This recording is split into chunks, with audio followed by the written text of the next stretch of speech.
बोलो गोविंद भगवान की जय। जिसका सबको है पता, नास्तिक और आस्तिक दोनों को जिसका नाम पता। नास्तिक कहता वो है नहीं, आस्तिक कहता वो है। कौन? वह परमेश्वर, उसका नाम सबको पता। नास्तिक भी पूछे पता, आस्तिक भी पूछे पता। नास्तिक कहता है वो है नहीं, है तो मुझे बता कहाँ है, वो भी उसी का पता पूछता। आस्तिक भी पूछता है उसका पता। जिसका नाम सबको पता, जो यहाँ भी है, जो वहाँ भी है, जो इधर भी है, जो उधर भी है, जो आगे है, जो पीछे है, जो सब कुछ है, सब जगह है, पर फिर भी वो सबसे लापता। फिर भी वो लापता है।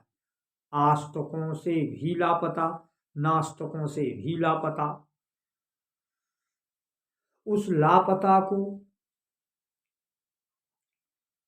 खोजना आस्तिक नास्तिकों का दोनों का ही कार्य है। लापता का करते पता, करते करते करते करते पता, खुद हो जाते लापता। क्योंकि जाने है तुम्हें, तुम्हें हो जाए। उस लापता का पता करते करते खुद लापता हो जाते हैं। जिनको उस लापता का पता मिला वो स्वयं लापता हो गए। लोगों को उनके बारे में ही नहीं पता। पता नहीं ये अच्छा है, पता नहीं ये बुरा है, पता नहीं ये इनका है, पता नहीं ये किनका है, पता नहीं ये अच्छा है, पता नहीं है बुरा है, पता नहीं है सत्य है, पता नहीं है असत्य है। उसके बारे में भी किसी को अब कुछ नहीं पता। जो आंखों के सामने है, जो प्रत्यक्ष है, उसका अब किसी को पता नहीं कि यह क्या है, कैसा है, किसका है। बिड़रे बिड़रों को ही उसका फिर मिला पता, वो भी हो गए लापता। ये बड़ी विचित्र परिस्थिति है। ना तो तुम्हारा मर्म हम जाना, बिड़रे ने ही उसका मर्म जाना। बिड़रों ने ही उस लापता का पाया पता, फिर वो भी हो गए लापता।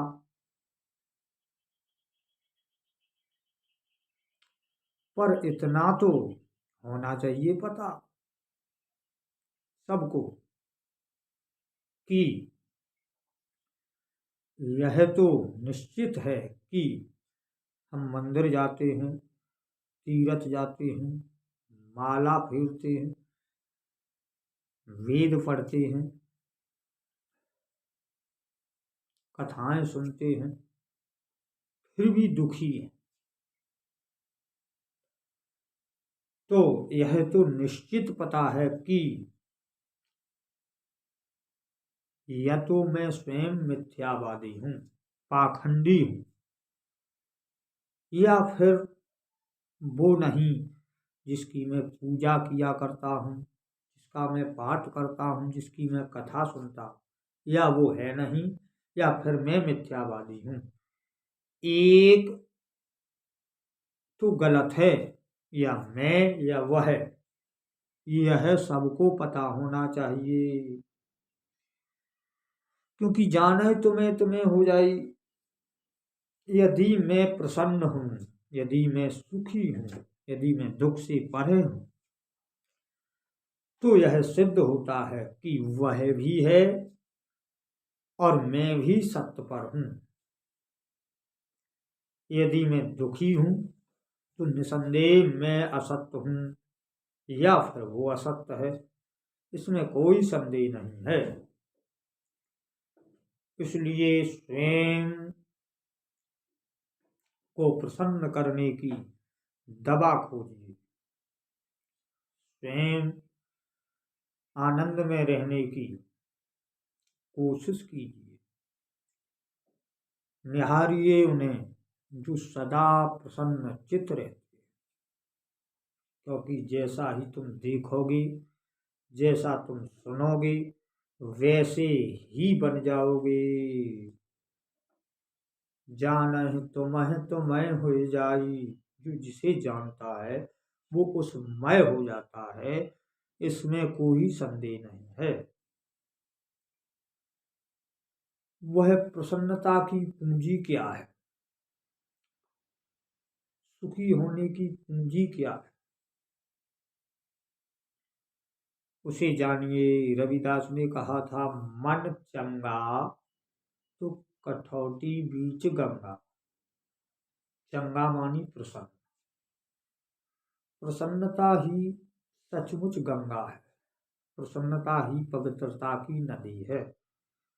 प्रसन्नता ही सबसे ऊंचा शिखर है।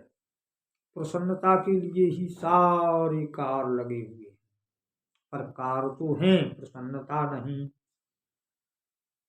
प्रसन्नता के लिए ही पूजा पाठ, संयम, नियम, धारणा, यहाँ तक कि संसार का हर कर्म प्रसन्नता के लिए ही है।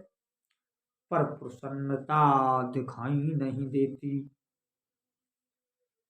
जैसे मंडी में सारे माल की तौल होती है। माल खेती में उत्पन्न होता है, खेतों में, पर वह तौला मंडी में जाता है। इसी प्रकार से यह प्रसन्नता रूपी फसल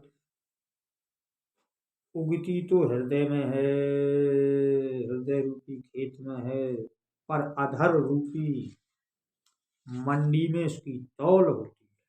जिसके